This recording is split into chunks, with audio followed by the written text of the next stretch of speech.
தச்சில்லாத மாலையை சமைந்ததங்கனே பெற்றதாயை விற்று அடிமை கொள்கின்ற பேதைகால் சித்தில்லையே சிவன் இல்லை இல்லை இல்லவே இல்லை.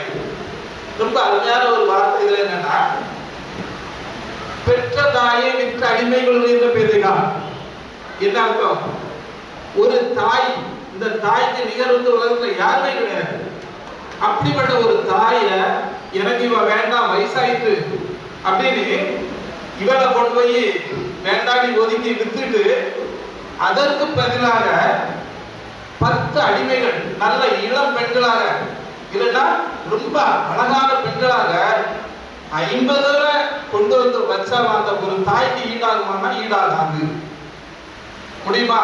ஈடாகுமா? அப்படிப்பட்ட ஒரு அற்புதமான சித்த மருத்துவத்தை நாம கையில் எடுத்துக்கலாம்.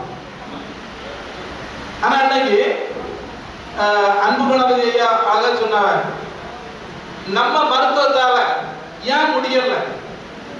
யாராவது சிந்திச்சுட்டோமா? ஒரு மருந்தை கொடுத்தோம்னா ஒரு ஒரு ஒரு வாரத்துல வேலை செய்யும், ஒரு மாசத்துல வேலை செய்யும், கிட்னி அது ஒரு வருஷம் மருந்து எடுக்க வேண்டியிருக்கும். நம்ம இப்படியே சொல்லி சொல்லி நம்ம மருத்துவத்தையும் நம்ம சித்தர பெருமக்களுக்குள்ள ஒரு அற்புதமான விஷயத்தை நம்ம மழுங்கடிச்சிட்டோம். இந்த சித்த வைத்தியம் வந்து யாருக்குமே தெரியல. இன்னைக்கு பக்கத்து வீட்டுக்கு தெரியுமானா தெரியல. யாராவது சொல்ல முடியுமா? நம்ம எல்லாருமே சொல்லுவோம், நான் அவனுக்கு மருந்து கொடுத்தேன் நல்லா இருக்கு, இவனுக்கு மருந்து கொடுத்தேன். ஆனா யாருக்கு கொடுத்து என்ன பிரயோஜனம்? வீட்டுல வந்து எப்படி இருப்பான்? பாதி பட்டியம் பசிமா இருக்கக்கூடிய ஒரு சூழ்நிலை தான் இன்னைக்கு நம்ம மருத்துவர்கள் இருந்துட்டு இருக்காரு. அப்ப அதுக்கு காரணம் என்ன? சித்தர்கள் ரொம்ப தெளிவா சொல்லுங்க, நாம ஒரு மருந்து கொடுத்தோம்னா இந்த மருந்து முழுமையா வேலை செய்யணும்னா அவங்ககிட்ட பைசா வாங்கும்போது அதுக்குள்ள பலாபலனை மருத்துவர்களும் அனுபவிக்கணும். அப்ப நம்ம மருத்துவத்துல எவ்வளவு தெளிவா இருக்கணும். ஆங்கில மருத்துவம் நம்ம மருத்துவத்துக்கு மேல ஒண்ணுமே கிடையாது. ஆங்கில மருத்துவத்தை விட்டுருவோம், ஏன்னா அதெல்லாம் நம்ம பேசக்கூடாது. அது ஒரு அற்புதமான மருத்துவம். ஆனா நம்ம மருத்துவம் ஒரு தலை சிறந்த, நம்மளால சேலஞ்ச் பண்ண முடியாது. அதாவது ஒரு மருந்து நம்ம ஒரு ஆளுக்கு கொடுத்தோம்னா நம்மளால 15 நிமிஷத்துக்குள்ள ஒரு மாற்றத்தை கொடுத்தே ஆகணும். அது காய்ச்சலா இருக்கட்டும், தலைவலியா இருக்கட்டும், வயிறு வலியாவே இருக்கட்டும். ஆனா நம்ம செய்யமானா செய்யணும்.